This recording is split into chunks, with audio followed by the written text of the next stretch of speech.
The Europa League round of 32 is halfway through, of course, so some sides feeling more confident about their chances than others. Here to walk us through the preview, the best bits, and also a look at Manchester United and Arsenal's chances, Janusz Michallik. Janusz, as we take a look at the betting, where the odds are at the moment, it seems very much as if really it's the usual suspects. I mean, Inter are in there playing against Ludogorets Razgrad. We've got Manchester United holding a 1-1 draw at the moment from their away game at Club Brugge. Arsenal are in there at 7-1. Record 5-time holders Sevilla at 15-2, and Wolves 8-1, and they are very healthy after a 4-0 win over Espanyol. So where's your thinking at as to who holds the trump cards? Well, I mean, you look at Inter, of course, they are one of the favorites. Under Antonio Conte, they're a much different team. They have the depth in the squad, even though Antonio Conte will tell you otherwise. They have Lukaku, who's scoring well, Lautaro Martinez, as you know very well, he's playing extremely well. So a very good defensive team as well. Handanovic in goal, even though he's been injured, certainly one of the best out there for sure. So when you look at the quality of the manager, the quality of the team, and the depth of the squad, you have to say that for me, they're one of the favorites. But I think a lot of it is going to depend on what happens in their respective domestic leagues. Inter, of course, in a big fight with Juventus and Lazio for the Scudetto. And sometimes, not that you're going to prioritize, but it sometimes gets away from you because you have these high-pressure games every 2 or 3 days. It's so difficult for teams to prioritise and work out at this stage some of the heavy hitters that we've just highlighted,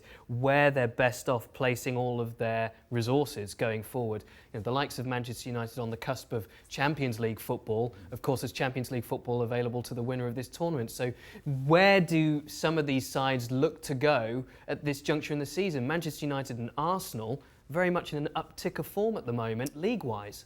Absolutely. I think you look at the momentum. You never prioritize because you have an opportunity at both here, and you feel that way. There is renewed confidence, in particular in Arsenal and Mikel Arteta, and same can actually be said about Ole, right? It's been fashionable to have a go at both Manchester United and Arsenal for the right reasons.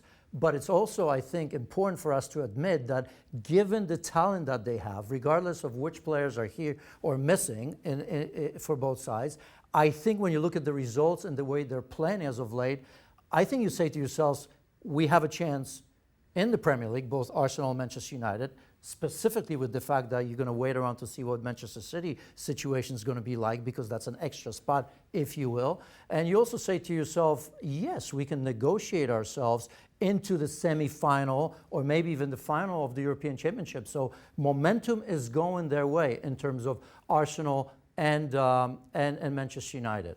Yes, they have the first leg advantages, don't they? The away goal, at least for Manchester United, even though they're level with Club Brugge, and Arsenal getting the away win in Olympiacos. So I suppose that takes a little bit of pressure off for these second legs.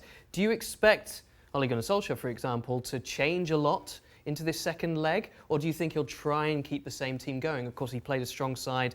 Harry Maguire started away in Belgium. Bruno Fernandes came off the bench. Is he going to want to put this to bed without any worries so he can keep on concentrating on the league? Absolutely. And of course, it depends in that first leg how the game goes, right? Because the rotation is always in the back of your mind, especially when you Manchester United Arsenal when you play in Europa League, because it's a Thursday game. So that little bit, that's always a bit of a problem right there. But say Manchester United go up a goal or two, I think that's when you start thinking, maybe looking towards the weekend and see how it goes. But I think these teams will ride the momentum, and I'd be very surprised to see many changes with Manchester United, maybe a little bit more with Arsenal, because I think they're going to walk that game. How important is the trophy for all of these sides?